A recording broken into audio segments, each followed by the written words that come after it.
कहना चाहता हूं। जी देखिए, जब कोरोना पहले लेके आए तो प्रचारित किया कि एक अचूक दवा आई। अचूक का इम्यूनिटी मतलब पावर के लिए। अचूक होने की कोई संभावना नहीं। जी फिर ये कहा कि ये WHO से प्रमाणित है। जी इसके बारे में WHO ने विज्ञप्ति जारी की और कहा नहीं, हमने ऐसा कुछ नहीं कहा है। जी WHO का नाम क्यों इस्तेमाल किया? प्रमाणिकता सिद्ध करने के लिए। फिर जब वहां भी मामला फेल हो गया तो कहा ये इम्यूनो बूस्टर है, इम्यूनिटी बूस्टर। और इम्यूनो बूस्टर की आड़ में ये चीज चलने लगी। इसके बाद एक शोध किया, शोध में हर्षवर्धन किया, उसका रिजल्ट साबित किया, और उस शोध में जो सैंपल साइज था वो इतना छोटा था कि अगर एक व्यक्ति अपने स्यूडो से चाय पी के निकले और बाहर जाके उसका एक्सीडेंट हो जाए तो उस एक व्यक्ति के प्रमाण के आधार पर ये कहना शुरू कर दिया जाए कि जो चाय पीता है उसका एक्सीडेंट हो जाता है। लेकिन अगर आपके स्टूडियो से 250-500 लोग निकले और चाय पी के निकले और एक्सीडेंट सबका हो तो फिर हमें सोचना पड़ेगा। ठीक बात है, आपने सुना। हाँ साइज का कंसेप्ट हाँ, है हाँ, सांख्यिकी में। जी तो इसका जी डॉक्टर साहब अमित कुछ बोल रहे हैं। उन्होंने कोरोनिल के ऊपर कहा कि ये अचूक है, नहीं कहे, लेकिन हमारे एलोपैथिक में भी बहुत सी ऐसी दवाइयां आई जिनको कहा गया अचूक है। हर व्यक्ति के ऊपर एक दवा हर कारगर नहीं होती है।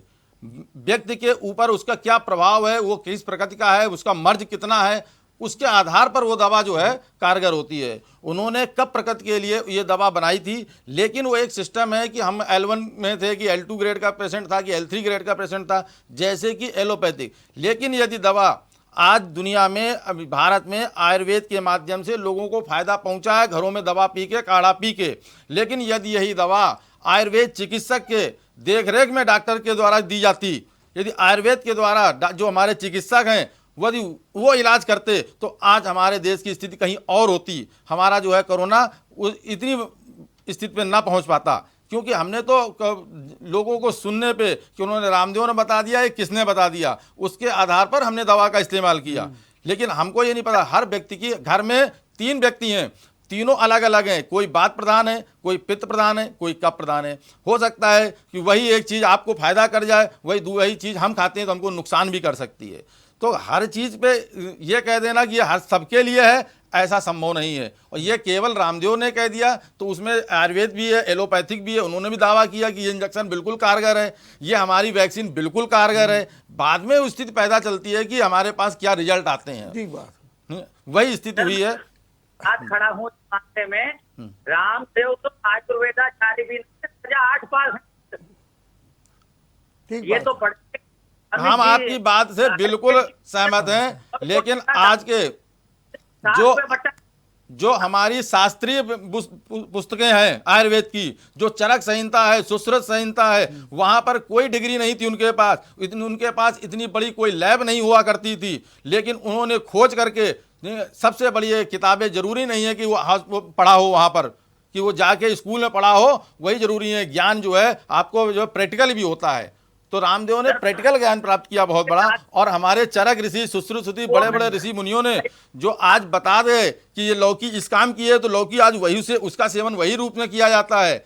उन्होंने बताया कि ये फल हमारा कब प्रकट किया है, ये बात प्रकट का है, यदि आपको बात प्रकट है तो कटहल मत खाना। तो उन्होंने जो बात बताई आज वो सत्य है, लेकिन उन्होंने कभी बड़ी किसी डिग्री में, किसी यूनिवर्सिटी में पढ़ाई नहीं की थी। ठीक बात है। डॉक्टर साहब, ये मैं आपसे थोड़ा सा ये भी जानना चाहता हूं कि ये जो परिस्थितियां एकदम पैदा हो गई हैं, ये क्यों हुई है, इसका कारण क्या है? अगर आवाज आ रही है सकते हैं आप। मेरा सवाल ये है डॉक्टर साहब कि ये जो परिस्थितियां पैदा हुई आई में बनाम रामदेव, ये क्यों पैदा हुई, इसका कारण क्या आप मानते हैं? सर, इसका कारण राजनीतिक है जी। जो वैक्सीन का संकट मौजूदा देश में चल रहा है जी। और जिसके ऊपर उम्मीद उठ रही है जी। राज्यों में केंद्र के बीच में संघीय व्यवस्था परेशानी हो गई है, उससे ध्यान हटाने के लिए रामदेव को मोहरे की तरह खींचा गया है। जी। लेकिन आपको ये नहीं लगता है कि इससे आम जन में एक गलत संदेश जा रहा है? बिल्कुल गलत संदेश। इस किस्म की हरकत राजनीतिज्ञों को भी नहीं करनी चाहिए। जी। आपने सुना कि कह रहे हैं कि जनता का ध्यान हटाने के लिए जी जी चूंकि वैक्सीन नहीं है उसका ध्यान हटाने के लिए इस तरीके का विवाद पैदा किया गया। और क्या कहेंगे दिनेश, पहले दिनेश जी से बात कर, दिनेश जी क्या कहेंगे आप? सर, ये तो है ही सर। अब हमारे यहाँ सरकारी हॉस्पिटल हैं। अभी हाईलाइट में ही अपने सीएम योगी जी आए थे, एक दिन दिखाया गया कि उन्हीं के बयान पेपरों में न्यूज थी सर कि 350 बेड मिले हैं कोरोना वालों के लिए स्थायी किए गए, जबकि 1700 बेड थे, 1350 बेड लाख कर रखे गए थे। नहीं, मेरा सवाल वो है कि मेरा सवाल ये है, प्रिंसिपल को कहने का मौका नहीं मिला। बिल्कुल वो बेड पे नॉन कोरोना के पेशेंट थे और वो भरे हुए थे। ठीक, मैं ये कह रहा हूँ कि डॉक्टर साहब कह रहे हैं कि इस समय जो वैक्सीनेशन का संकट है जी सर, उस वैक्सीनेशन के संकट से ध्यान हटाने के लिए इस तरीके के विवाद पैदा किए गए, ये कहना है। और इसमें रामदेव एक तरीके से सामने आ गए हैं सरकार की ओर से, ये इनका कहना है। बताएं। हाँ अमित जी आप बोलिए। एक्चुअल में जो है यही बात हम कहते हैं एलोपैथिक के लिए कि उन्होंने जब 25 क्वेश्चन पूछ दिए हैं तो उनको जवाब ना देना पड़े हमको ऐसा, तो उसके लिए और विवाद को ये बहस का मुद्दा बनाया जा रहा है। आखिरकार यदि उन्होंने क्वेश्चन पूछा है उसका उत्तर देने में हमें क्या दिक्कत है? हमको भी भाई कोई व्यक्ति क्वेश्चन पूछने का अधिकारी है कि आपके पास क्या चिकित्सा है, तो हमें उसको बताने में हमारी चिकित्सा मजबूत है, हमारी स्थिति है, तो मुझे बताना चाहिए उस बात तो को। इस समय क्यों ये एलोपैथी कोई आज तो नहीं डेवलप हुई है। उत्साहपूर्ण प्रश्न है कि उनका जवाब देने में मुझे संस्कृत का वो वाक्य याद आ रहा है, सठे साक्ष्यम समाचरे जी। अगर रामदेव को आयुर्वेद का प्रतिनिधि माना जाएगा तो ये आयुर्वेद पे भी आरोपित है, और नहीं तो मैं रामदेव को आयुर्वेद का प्रतिनिधि मानने से इनकार करता हूँ। ये सवालों के अंदर इंट्रिंसिक एरर है। आज इसको बुनियादी हो वो ऐसे सवाल करेगा जी। इस चीज को यहीं पर खत्म कर देना चाहिए था। यदि उनको इतना बड़ा, हम लोग खुद ब्रांड एम्बेसडर बना रहे हैं आयुर्वेद का, उन्होंने क्वेश्चन पूछ दिया। एक आम जनता यदि क्वेश्चन आपसे पूछती तो क्या ये स्थिति पैदा होती आज? नहीं, इस समय क्यों? मैं अमित जी, सवाल ये है कि इस समय जब कोरोना का काल चल रहा है, दवाओं को लेकर के खींचतान सब कुछ चल रही, मेरा सवाल आपसे ये है कि आखिर इस समय क्यों ये स्थिति पैदा की गई, जैसा डॉक्टर साहब कह रहे हैं? बिल्कुल आपकी बात सही है कि रामदेव ने इस समय जो स्थिति पैदा की है, ठीक है, वो गलत है कि अभी क्वेश्चन पूछने का अधिकार नहीं था।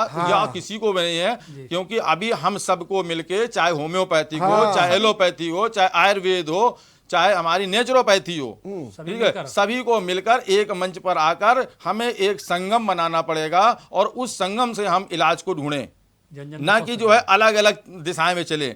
आज वो समझे एक पैनल बनाया जाए जिसमें एलोपैथिक डॉक्टर हो, आयुर्वेदिक के डॉक्टर हो, होम्योपैथी की और नेचुरोपैथी जो भी हैं पैथियां, उनको हम एक पैनल बनाएं और उस पर जो है इस पर रिसर्च करें कि आखिरकार हम कोरोना से कैसे अपने देश को बचा सकते हैं।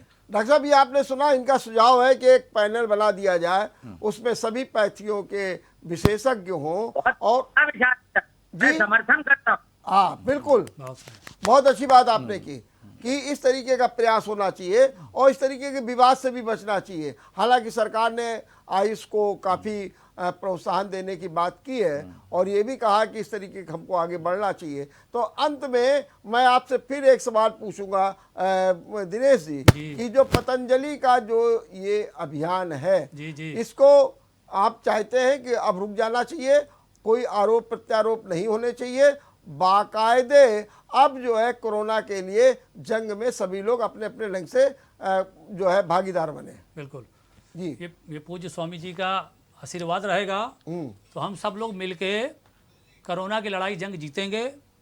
और हमारे जैसे कि पतंजलि के योग शिक्षक हैं, ये दिन रात सुबह 2 घंटे की योग क्लासें फ्री देते हैं। हमारे पतंजलि के जो वैद्य हैं निःशुल्क परामर्श देते हैं, सुबह 11 से शाम 7 बजे तक निःशुल्क परामर्श पतंजलि चिकित्सालयों में, मेगा स्टोरों पे दिया जाता है, जबकि कहीं पर अंग्रेजी के सरकारी अस्पतालों के अलावा नहीं दिया जाता होगा।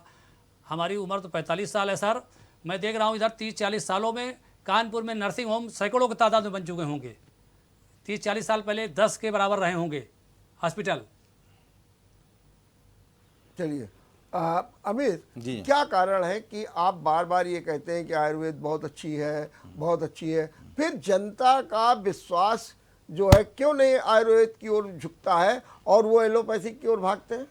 नहीं, आपकी बात को मैं इसमें खंडन करूंगा कि विश्वास नहीं जी। है। आज आयुर्वेद पर जनता का बहुत विश्वास है। हाँ। और आयुर्वेद के माध्यम से हर व्यक्ति हर पहली चिकित्सा चाहता है कि मैं वो, लेकिन आकस्मिक हमें कोई ज़रूरत पड़ती है, इमरजेंसी सुविधा है, जहां ऑपरेशन की ज़रूरत है, जहां पर वहां पर हम एलोपैथिक पर भी जाते हैं। पहले हम एलोपैथिक चिकित्सा करते हैं, बाद में हमारे चाहे गठिया का हो, चाहे साइड का हो, चाहे कोई भी चीज़ हो, हम यहाँ तक कि हमारा बीपी हो, चाहे हार्ट की प्रॉब्लम हो, सभी आजकल ज़्यादा से ज़्यादा लोग घरों में कोई अर्जुन की छाल पी रहा है तो कोई कुछ ना कुछ उपाय कर रहा है। हम सुबह उठकर दिनचर्या में जो भी चीज़ खाते हैं, जो साग सब्जी फल करते हैं, वो सब आयुर्वेद है। हम आयुर्वेद को अपने जीवन से अलग नहीं कर सकते हैं। यदि हमने आयुर्वेद का जब तक विकास चाहिए तो सरकार को कम से कम कक्षा 6 से एक सब्जेक्ट के रूप में आयुर्वेद लाए कि हमारे दरवाजे लगा हुआ पौधा, हमारे घर में आई हुई सब्जी, क्या ये हमारे के ये मर्ज है उसके लिए लाभदायी है या हानिकारक है। जब तक ये ज्ञान नहीं होगा तब तक आयुर्वेद का विकास नहीं हो सकता। चलिए डॉक्टर साहब, आप क्या कहेंगे? अमित जी ने तो बहुत अच्छे ढंग से कहा कि आयुर्वेद बहुत अच्छी है, लेकिन वो बार बार एक ही शब्द कह देते हैं कि बस वो आकस्मिक है, ऑपरेशन तत्काल होना है, तत्काल टाका लगाना है, तब तो एलोपैथी है, बाकी तो सारी समस्याओं का निदान आयुर्वेद में है। आकस्मिक स्थिति में और सर्जरी के निदान में एलोपैथी का कोई विकल्प नहीं। जी, नंबर 1। जी। नंबर 2, ये हम इनकी बात से इत्तेफाक नहीं करते कि जो लाइफस्टाइल और न्यूट्रिशन और ट्रंक्विलिटी की बात ये करते हैं, उनको हम नहीं करते। तो वो हमारा कॉमन फील्ड है, वो चाहे इनकी तरफ से हो चाहे हमारी तरफ से हो, होनी चाहिए। ठीक बात तो ये चाहिए, हम आपका समर्थन कर। चलिए, जहाँ की बात इनकी पद्धति की, तो वात पित्त कफ की चिकित्सा हमसे भिन्न है। हम इनके रास्ते हैं, हमारे रास्ते अलग हैं। तब भले हम लोगों के लिए हो, ये अपनी विधा में आगे बढ़े, लक्ष्य तक पहुंचे, हमारी शुभकामनाएं इनके साथ में है। हम इनका कभी अहित नहीं चाहते, सिर्फ इतना चाहते हैं कि ये म्यूचुअल एक दूसरी पैथी के ऊपर हमला बंद कर। बिल्कुल बिल्कुल। और हमको गाली देके अपना बेहतर सिद्ध न।